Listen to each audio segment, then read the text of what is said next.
We can Okay. edit it. We're good. Alright. Okay, so take one. Okay, Where am I so supposed to look? Am I supposed to look over there? wherever you want. It's a very laissez faire. So we got some icebreakers so that we don't dive into the deep stuff right away. Yeah. So I came up with this question. So if you were on a deserted island, but you can only Island bring of desserts. No. well, Like an island that's been deserted. Yes. Correct. What kind of desserts? Like pie? Cookies? it's more of the everyone's had the desserts and they've left. Everyone's Yeah. left but me. Yeah, Yeah. yeah, You're stuck there. yeah. Just like a regular high school party for me. But all alone. Oh no. so, if you can only bring one like item to this island, would you have one in mind or? Is my wife an item? You know, there is that saying where they're like, oh, are you two an item? There is that term phrase, so. We'll say that humans and living beings don't count. Yeah. It's not living people. Yeah. Okay. One thing that, in the past when I've been asked this question, there's like foodstuffs, and I've always said peanut butter. I think it's the most universal. One thing that I would bring with me to the island, I'll go with peanut butter. Peanut butter's good. Yeah. No jam though. That's not bad. Yeah. Okay. So, what is your favorite book or author and why? My favorite book, Liam knows this already, is Barney's Version by Mordecai Richler. And I think my favorite author is probably Mitch Albom, just because I tend to read all of his work. I don't think he's going to change, the face of the literary world, but I think his work has been the most impactful on my life, and then because I've taught it for 20 plus years, has impacted generations of people who've gone on to be teachers who now teach those texts in their classrooms. So, Solid choice. Thank you. Yeah. No, personally, I like Mitch Albom's writing style because I've read a bit of I haven't read too much. I don't have a plethora of knowledge, But enough to use the word plethora. I've read Cormac McCarthy. Yes. He doesn't use quotation marks No. in Blood Meridian, and I can see why people like it, but it's just not my cup of tea. Yeah, but I like Mitch Albom's his the way he writes. Yeah. Yeah. It is just a step above popcorn fare, right? He's got some really interesting things to say about the human condition. Yeah. I mean, it's just the way he writes is really different from what I'm used to reading, I guess. So it's a nice contrast to what I usually read. It is, yeah, you can cleanse your palate a little bit, especially Yeah. if you're used to a certain type of fiction, whether it's fantasy or horror or whatever it is. He does, yeah, he has a style and tropes that he leans into. But Yep. what I enjoy about his books is the way that I'm compelled to turn the page. And it's what I always like about, and I've shared this with you folks, is when you're reading a book with folks who are not doctrine to the way that he writes, is that when they read it, you finish a chapter and the reader stops, and then the pages flip, and there's always that beat, and it's kind of like, that's I think, when you know you're in the hands of a good storyteller, is that the person wants the story to continue. Yes. All right, man. Thank Strong you. discourse, generally. Last one of the icebreakers here. So, For viewers at home, Liam's he's covered the questions with his hand. Yeah. very, very secretive, confidential. Yes. Um, You can't see the questions ahead of time. Fair enough. So, I remember this question, and Yeah. I thought of it as kind of like a gotcha moment. So, I remember when we were reading Tuesdays with Morrie again, another great book on Mitch Albom's birth. I liked the bit where Morrie kind of like catches people off guard with the whole question of tell me something close to your heart, and I wanted to ask you that same question. Well, one, I'm proud of you, Liam, for being able to quote the text. I mean, you haven't walked to Star City, but I'm super proud of you. No, it's not the same. The story that I usually tell when we get to that place is that when I held job interviews in the latter part of my principalship, I would ask people that question. And it was always interesting to see and then feel their reaction. It is a question that does catch people off guard. It's not a question that we often start conversations with, right? Morrie said that, he doesn't have a lot of time, so we gotta get to the point. But we live as if we have all the time in the world, which there's lots of schools of thought about that. Something close to my heart would be one of my virtues, which is kindness. And so I think the world is sorely lacking in kindness, and kindness not just towards each other, but towards ourselves. I think that the way that we talk about ourselves, myself included, lends itself towards walls and shells that we build we tell ourselves to protect ourselves from the outer world, but often protect ourselves from the truths that we are afraid to admit, right? I think that in many cases, this kindness prevents us from making real connections with others, or lack of kindness prevents us from making real connections with others. One of the things that I like what Morrie says is that we have to learn to give out love, but more importantly, how to let love come in. And I don't think we know how to love ourselves, because I think the culture, to quote Morrie, doesn't make us feel good about that. And so we make jokes and we use, silly banter and questions like, hey, how are you? Questions that fill, right? They're empty, there's no calories to them. Or the calories they have are just empty calories. And so I think time can be spent on conversations like, tell me something close to your heart. I think that virtue is very important to me. It's rooted in, I think, Morrie's thesis of love. That love is so supremely important. You love each other or perish. Something that's close to my heart is my family, of course, but the human family is as equally important to me. And I think as I move into the latter stages of my life, I see that's even more important.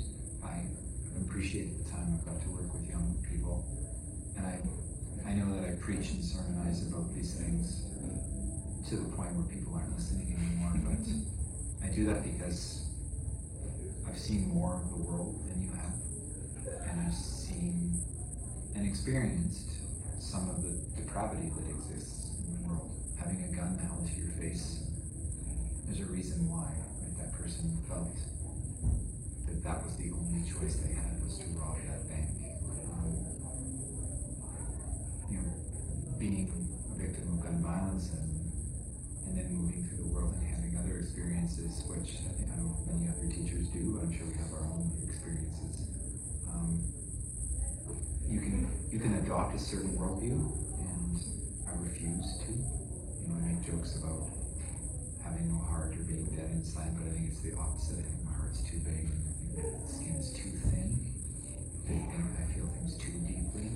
I think it's a superpower, but it's also my Achilles heel. So, it took a long time for me to go, okay, this is how I'm built. And I think if a person can learn that at 17, if you can understand that this is who you are,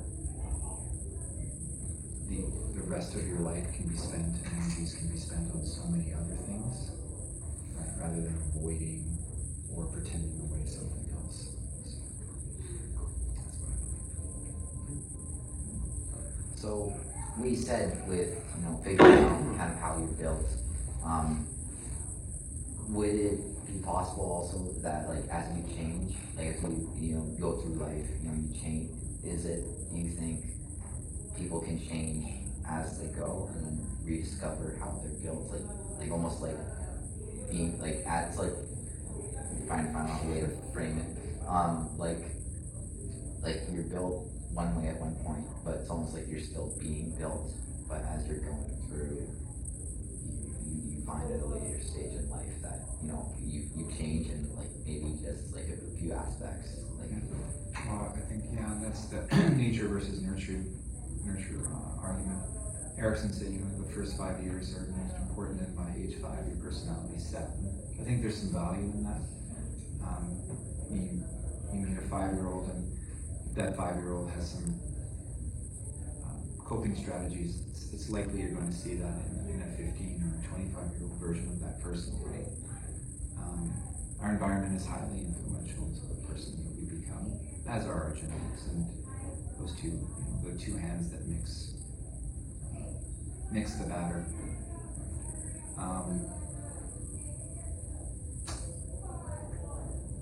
I think the capacity of change is one of the things that make us apex predators, right? Is that we learn, we evolve. That Buddhist concept of birth, death, and renewal is something that I think we can all learn from. Is this idea that we are unfinished, but the person we are today is not the person we have to be tomorrow, right? To quote Michelle again, it's like we have the gift of our yesterdays, and we don't often reflect on those yesterdays. And I think in our yesterdays are the lessons for our tomorrows. And part of that is a capacity of change.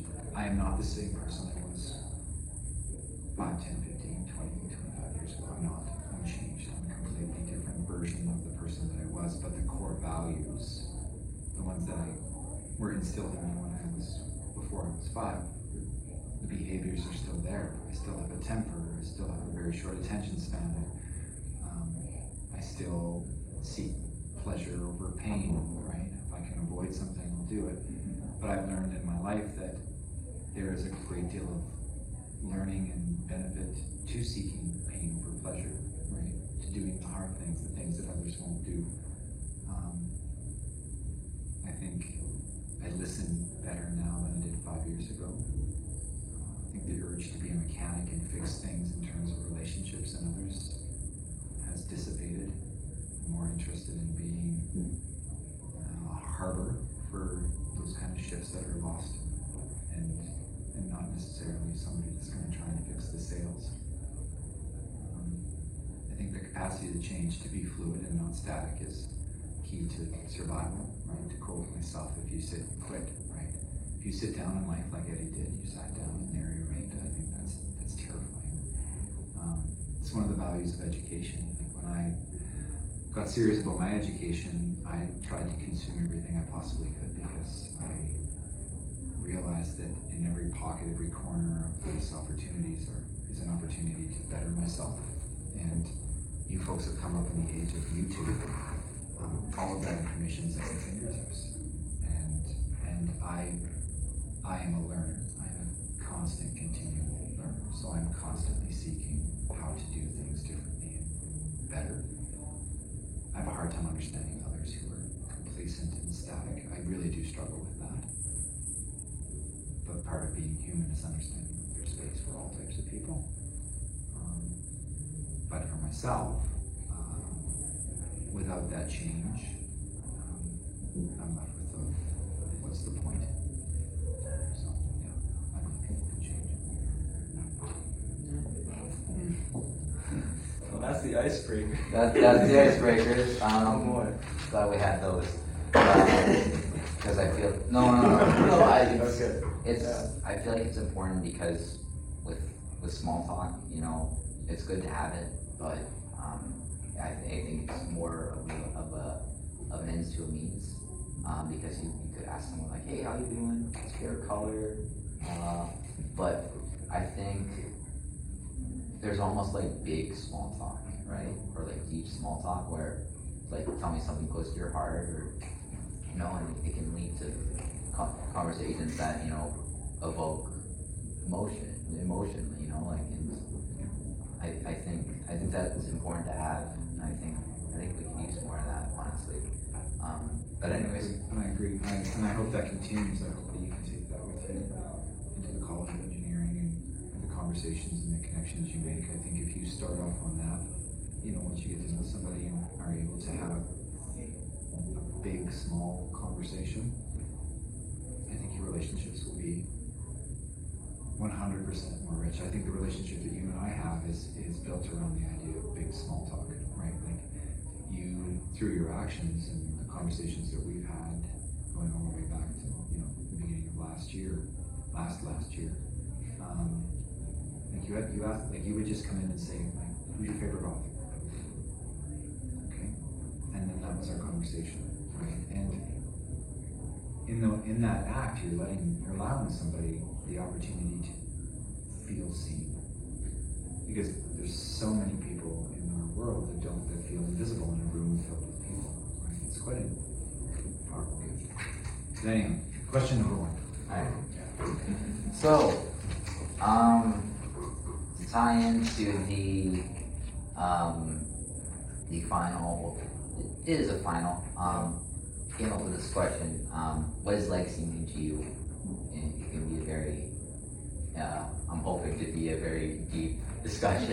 I think I've already taken up all the space of your phone. Thank you, Jonathan. Tell me how you really feel. Oh. No, I think in terms of legacy, I made the decision to resign, and I've committed in my time here to investing in my students, your sisters, and so and when they go off, they go, and like Malcolm says, parents rather let go of their children, so children let go of them. My students let go of me, and I expect them to, but there's a piece of me that hangs on to each and every one of them in the times that we have and the lessons that I tried to share. Legacy is,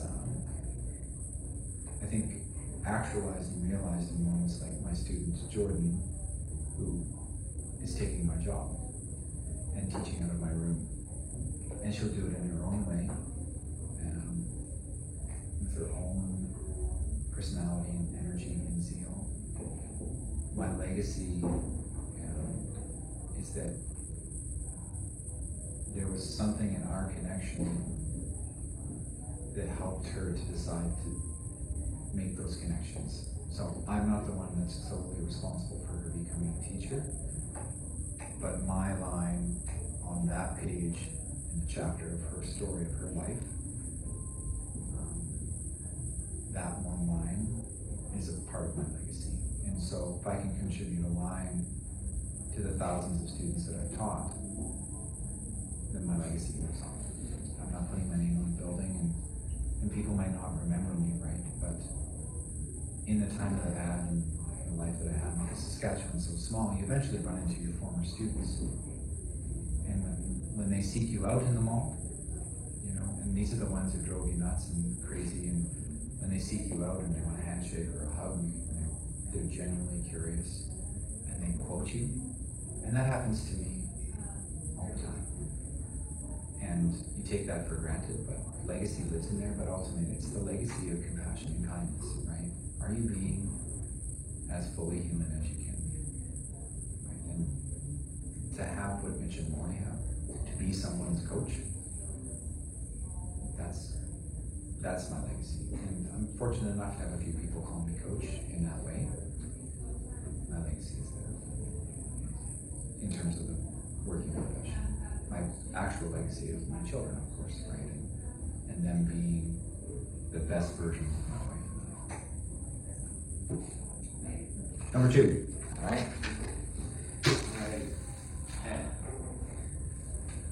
Well, first, how long have you been teaching at NUCC? Because you used to work at Carrot River as a principal, so that when did you? I started here in the fall of 2016. Okay.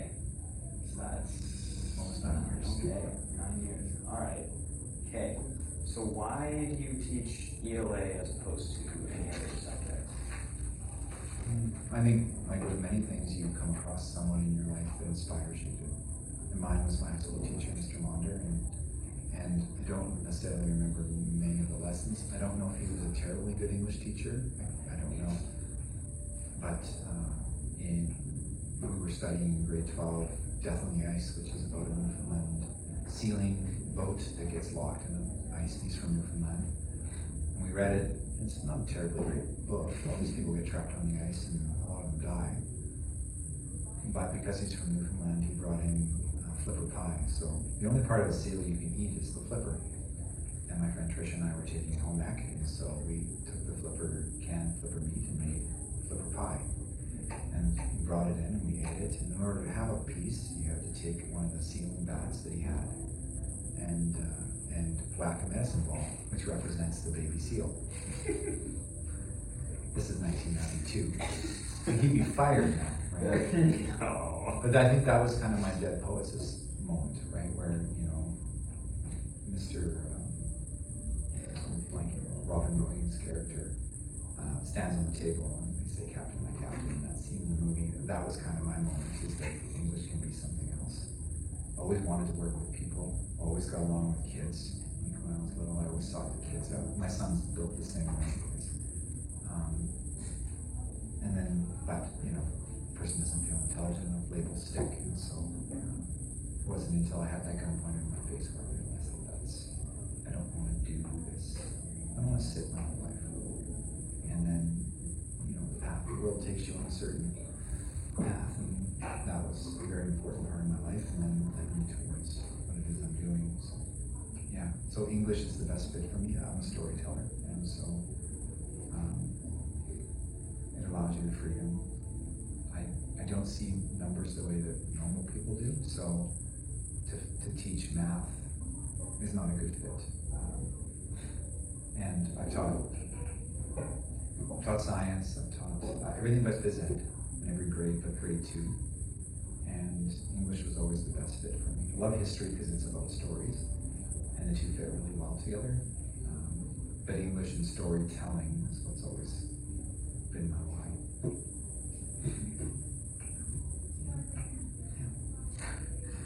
So, Number 3. oh, I have a follow-up? I had a follow-up. Okay. So, I brought pictures. so when it comes to teaching, there's obviously challenges, right? In those moments where you've had challenges, is there anything specifically that, you know, helped you get through? Or? I think of like today. So today, Chloe gave me a gift, right? And Chloe and I have bumped heads lots over the last 3 years, right? Because I'm the type of person I'll just call people on their certain choices. And Chloe's gift today is kind of a reminder, right? I like gifts, sure, everybody likes gifts, right? I joke about M&M peanuts or whatever, right?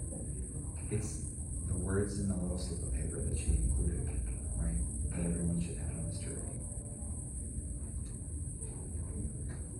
And you might not agree with that.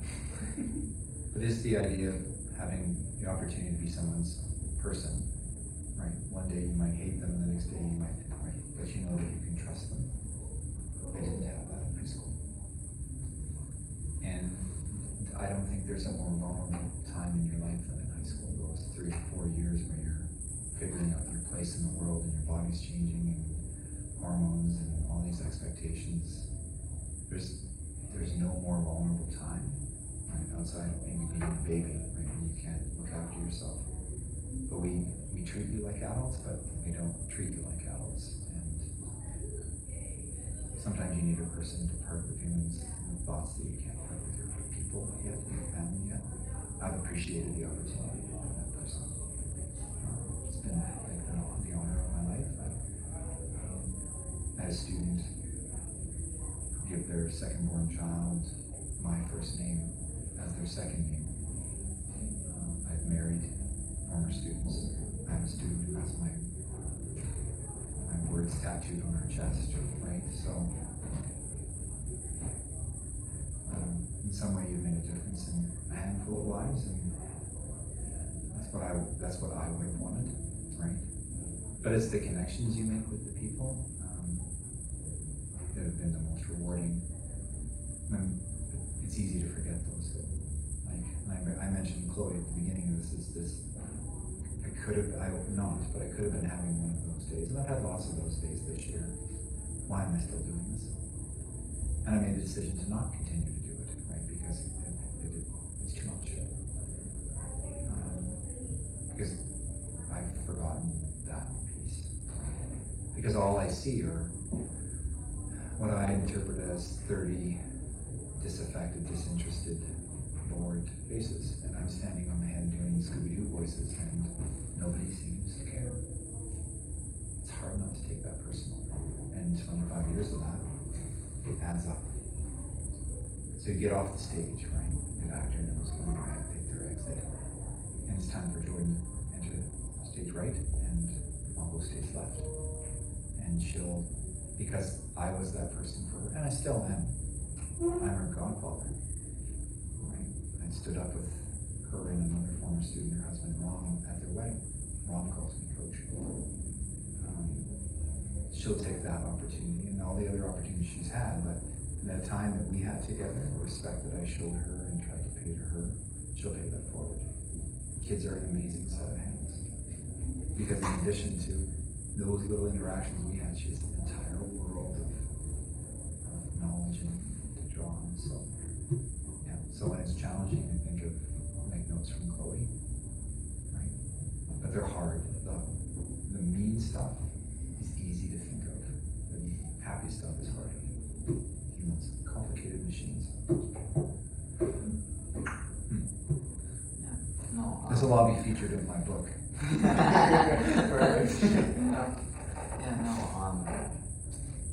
think that's a good way to put it, is that, it's easy to focus on the negative stuff, but that doesn't mean,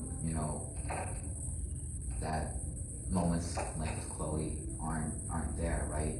And even though you are, stepping away, it's, as you say, it's a choice, right? It's, and you make the choices that, you make the choices that you believe are best for you, and Yeah, and I don't think I have. And I think this year, you get to a place where you have to start putting yourself first. And I don't think I have. I don't think I put my family first in my career. Now they're grown and moved away. You can't undo that. I didn't put my wife first. And I'm happy with, and I said that to this group, the AP kids, like I'm content that if you're my last group, my first AP class and my last AP class in person, I can't top you. Like, I don't think there just isn't. I've never had a group like you. So get off the stage with me. I think there's a bit of there's an illusion to something. He would get it, but Ouch. well, I mean, that's the best way to put it. But It's a team drama. yeah. Oh, Yeah. I wouldn't get it. Yeah. I wouldn't get it. It's not my fault. Yeah. No. Okay. Yeah. Number 3. That's you, Liam. Yeah, you. Alright. What makes sense your subject? That was mine. So, speaking of making the best choices for you, when I was coming up with this question, or when we were coming up with this question, I thought of, the next stage of life, making Death. no, not that You got a one. couple stages? But I was thinking of how when you make a major decision, such as graduating or switching, slowing down or speeding up or whatever it may be, I thought of this, and I thought, what would you tell yourself after graduating high school? If I could go back and tell myself? Yes. All right. Well, I've been asked this question before when kids come around with their psychology surveys. And I usually say, talk less listen more. Be kind to the person you see in the mirror, right? Because that person is you. Eat less. Exercise more. Be patient. She's out there. Like very, concise, but there's Brevity is the soul of wit brevity is the soul of wit, so let me be brief. Yeah, no. Hamlet. No, but Okay. I think that's that's true. true. Okay. And then follow up to this, building on top of that, in university, Yes. after you graduated, Yes. what would you tell yourself Oh. after you did? Well, I went to university twice. I went to university out of high school, graduated at 17. I was an October baby. And I only made it 2 and a bit years. And the university sent me a letter saying, hey, it's time, you should take some time off. Because I was more interested in going to university than going to university. And so, yeah, I took some time off and went to work and worked half a dozen different jobs, radio station, ran Blockbuster, worked at Plainer Mail, ran a handful of different clothing businesses, retailers, and then ended up in the credit union. And then, robbery happened and for some mixed decisions, and my wife supported, I was married by then, so I decided to go back to school.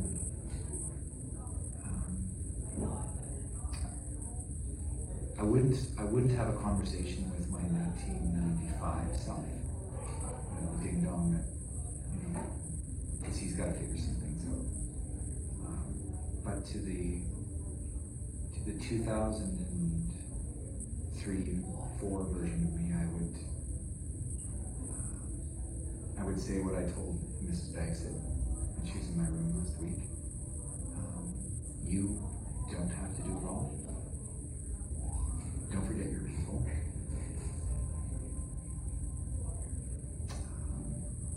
Save time. Make time for yourself and your people. And pace yourself. It's a marathon, not a sprint. And I ran this marathon at a sprint pace, which you can't do. And I think I only made it to maybe mile 18 or 19. There's 6 or 7 more miles left. And pace yourself.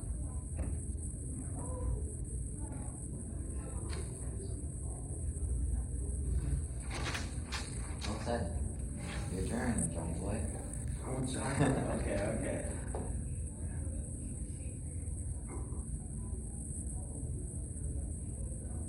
Oh, wait a minute. Awesome. Okay. It's not my fault. Oh, okay. So you coached basketball for how long? 3 years. 3 years. Here. Okay. Well, Year. yeah, here. I had a year when I started your junior boys. Okay. So then, going to online teaching, are you going to continue teaching basketball? No, coaching, no, I retired this year. Okay. With this group of girls, I said that I had a couple of them ask me at the end of their grade 10 year if I'd stay on until they were done. Because my daughter graduated last year, so it would have been normal for me to leave when she left. And I said to the girls I would stay. And I love it. It's a huge commitment. And like the teaching, you have to know when to get on stage. And they're quite a young team. They'll be mostly grade 10s, and would be a great time for someone new to come in, like a Mr. Bagsett, who's starting teaching here in the fall, who has the energy to build something, and he has the opportunity, if it's him, to build a program. Pardon the interruption. We need this year's grade 9, 10, and 11 students to please come down to the cafeteria before you leave the school to pick up your next year's timetable. If your teacher lets you out now, we're waiting for you. Boy. Okay. Wow. How do you feel about what you've left behind with basketball? With basketball? Yeah. I think the girls who are continuing to, well, big thing is, are they gonna keep playing? And if the girls keep playing, that's a huge sign that you've done something right. As with anything, I'm passionate about culture, and so our team had a very strong culture. We didn't win a whole lot of games. I mean, we're about 50-50, right? But we never lost a game. When teams would beat us, we'd still be cheering, and it would frustrate other teams because when you're down, you should get angry and lose your temper and play dirty, and that's a non-negotiable on my team, right? You're coaching human beings first, and then athletes maybe second or third, and so that's not the way my team worked. And I think these girls like playing for me and my wife. I think they liked spending time, as I think they did, with me. They worked hard. I never had to get after them. And again, like with teaching, it's just a good time to get off the stage with somebody else. But I'm hoping that they'll take those lessons with me or with them. I know I took the lessons I learned from them with me. And there were lots because it's tough. You inherit a winning program. And then all of a sudden you're not winning anymore.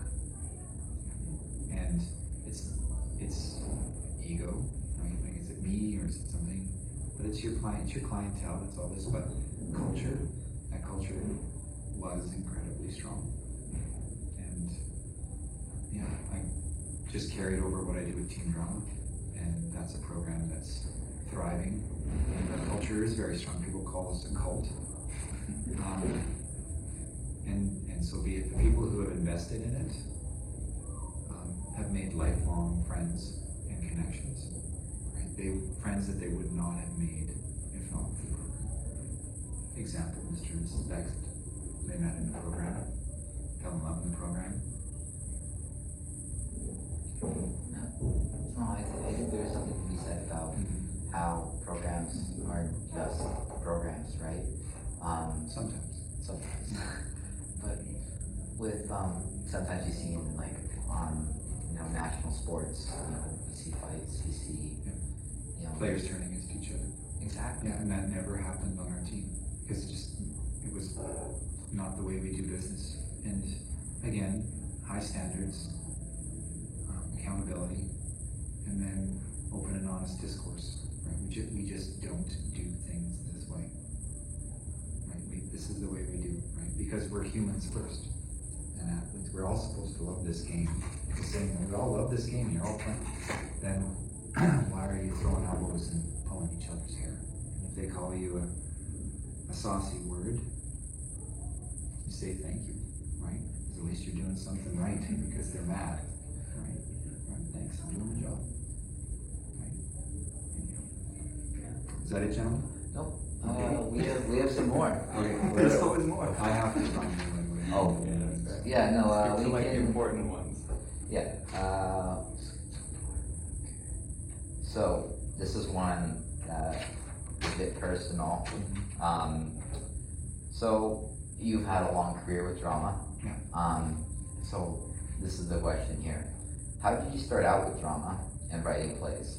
And how did you start out with drama and writing plays? And how will you continue making connections while you're not teaching at UCC? Okay. My internship was in Dundurn. It was in grade 5-6 split with Kirsten Tucker Lester.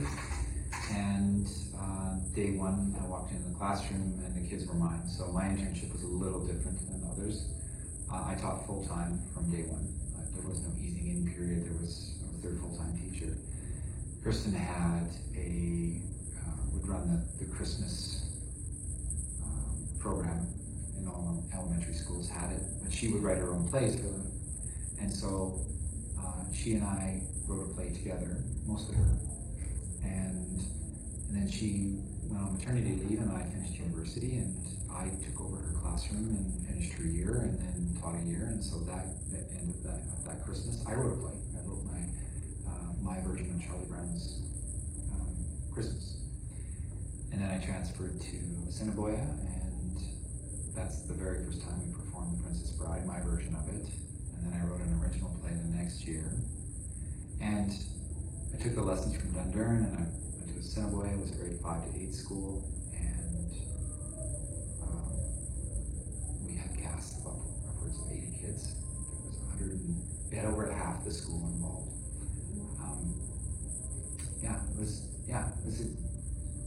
And I got a taste of it. So when I came to Carrot, there wasn't a program in place.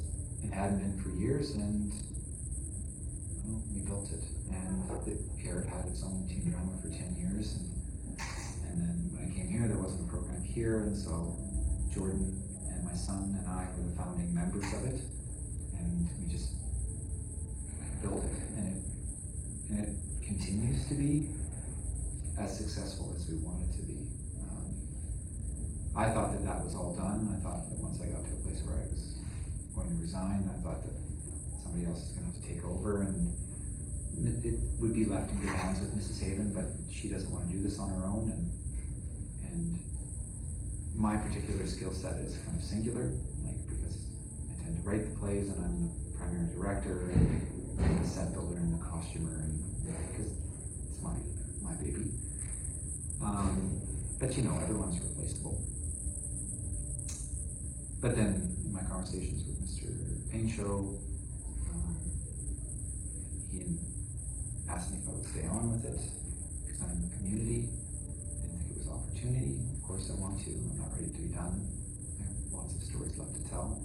And as long as Mrs. Haven stays on, then I'll stay on. She's one of the reasons why I keep doing this.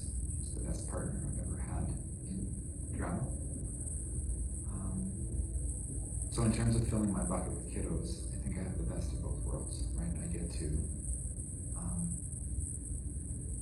have a little break from what I'm doing, but I also get to work with the kiddos who I don't, we have 65 kids and I maybe teach 11 of them.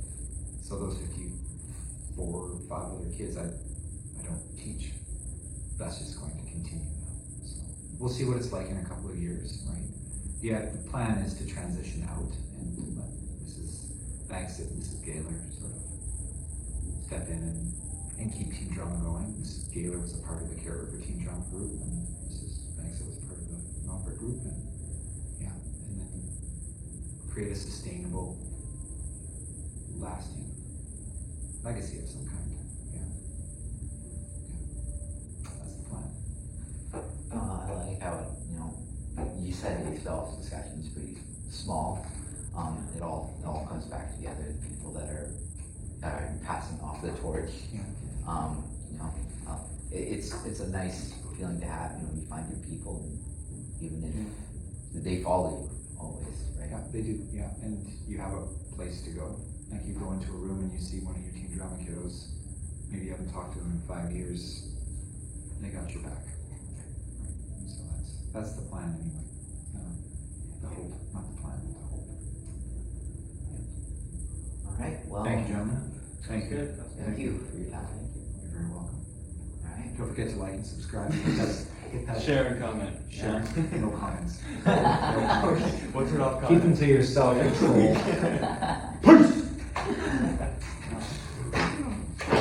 Thank you, gentlemen. Yep. Thank you.